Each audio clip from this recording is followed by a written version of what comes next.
아까 이준석 그 대표 얘기하셨는데 어떻게 보면 한동훈 효과가 이렇게 나타나면서 지표상으로 가장 마음 졸일 사람이 이준석 대표일 것 같아요. 그렇죠. 그래서 그런 건가?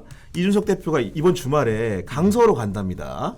강서라는 곳은 상징적인 곳이죠. 지난 보궐선거에서 구청장 참패한 여당이 참패한 곳인데 네. 거기를 첫 신당 출범한 다음에 지도부가 가는 지역으로 정한 모양이에요. 요거 좀 어떻게 좀 해석을 해야 됩니까? 그런 그 뭐랄까 위상학이라고 할까요? 이 포지션 속에서 포지션 잡는 거는 이준석 대표가 제일 잘하는 것 같아요.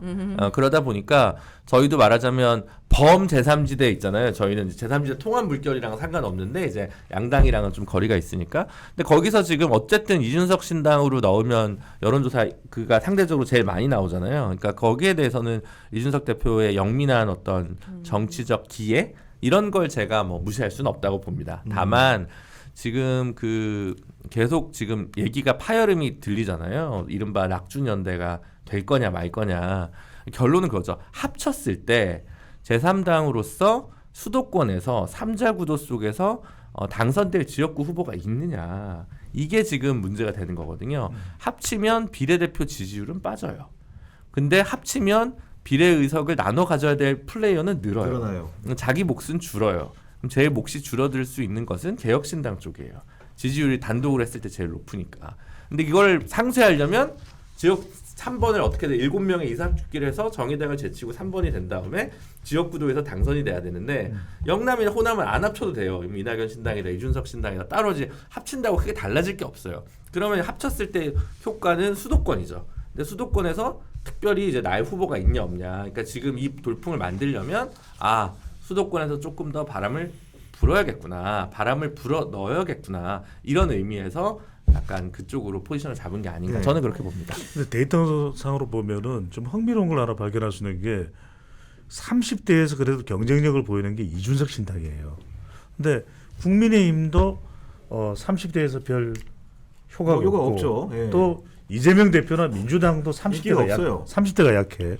그러니까 이제 이준석 대표는 계속해서 이 강서를 간다든지 이 국민의힘 지지층 또 20대 30대를 자극할 수밖에 없는 게 한동훈이 뜨는 순간 이준석은 묻혀요. 그러니까 그렇죠. 이제 이게 지금 윤석열 대 한동훈의 충돌이 약속 대련이다. 이건 뭐냐면 이준석 대표로서는 이 자극을 계속해서 이어나가면서 한동훈 효과가 최대한 눌러야 되기 때문에 눌러지도록 이게 이제 상황인데 데이터상으로 보면 이제 궁금하신 부분은 이걸 거예요. 이 정도 한동훈이 지지율이 나오면은 한동훈이 그러면 윤석열 대통령 잡아먹겠네. 어려워요. 아까 말씀드린 현실적인 이 권력을 잡아뜨릴 수는 없는 것이거든요. 왜냐하면 한동훈도 지금 비대위원장인데 본인이 총선 끝나고 나서 윤석열 대통령과 맞짱 뜰 만한 현실적인 권력은 없는 거예요. 그렇다면 여기서 데이터상으로 보면은 저는 반띵할 가능성이 높다. 두 사람이 반띵 전략.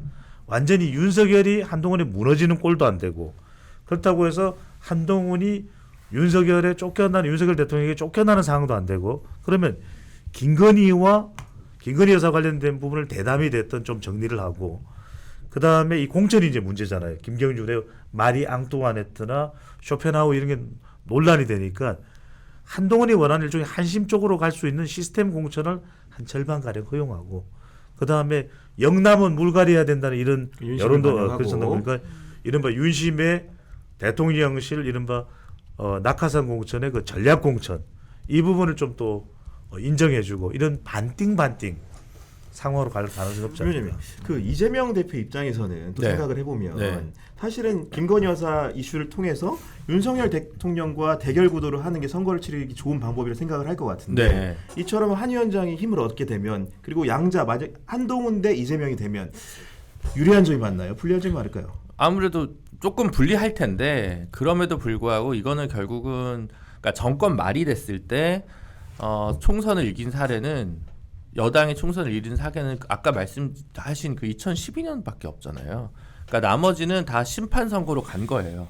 그러니까 오히려 2년 집권 만 2년 이내의 선거는 거의 92년 이후에 다 여당이 이겼어요. 비긴 적이 한 번 있었나? 이렇게 그 정도고 2014년 지방선거가 조금 세월호도 있고 이래서 삐딩삐딩했지 대부분 여당이 이깁니다. 일단 힘을 실어주자. 네.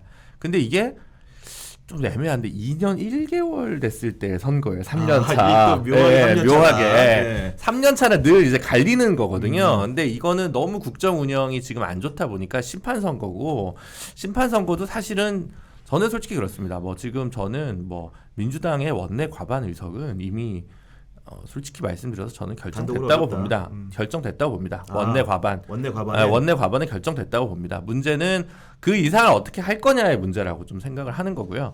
2016년도 보시면 박근혜 정권 심판 선거였습니다. 총선이. 근데 120몇 석씩 얻고 안철수 대표의 국민의당이 38석 얻었잖아요. 그렇죠. 그러니까 정권 심판의 그 몫을 이상 되는 것을 민주당이 다 수렴하지를 못한 거잖아요. 그러니까 지금 그걸 수렴해낼 수 어느 정도 수렴해낼 수 있느냐인데 사실은 뭐 진보 정당들도 그렇고 아니면 제3지대라고 하시는 분들도 그렇고 지금 영향력이 대단히 제한적이고 영향력이 제한적인 이유는 지역구를 돌파할 후보들이 많지 않기 때문입니다.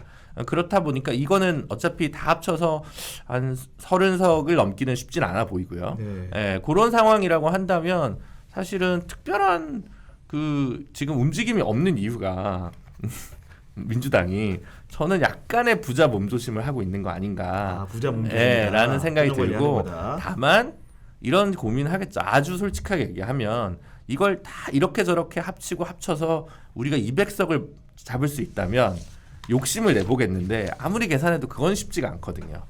그러다 보면 그냥 이렇게 저렇게 연대 연합을 해서 180석까지는 가겠는데 그거를 할 거냐 아니면 그냥 원내 과반에 만족할 거냐 이게 연대연합 정치와 관련해서 이재명 지도부의 고민이고 네. 그게 선거제도랑 연결돼 있는 것 같습니다.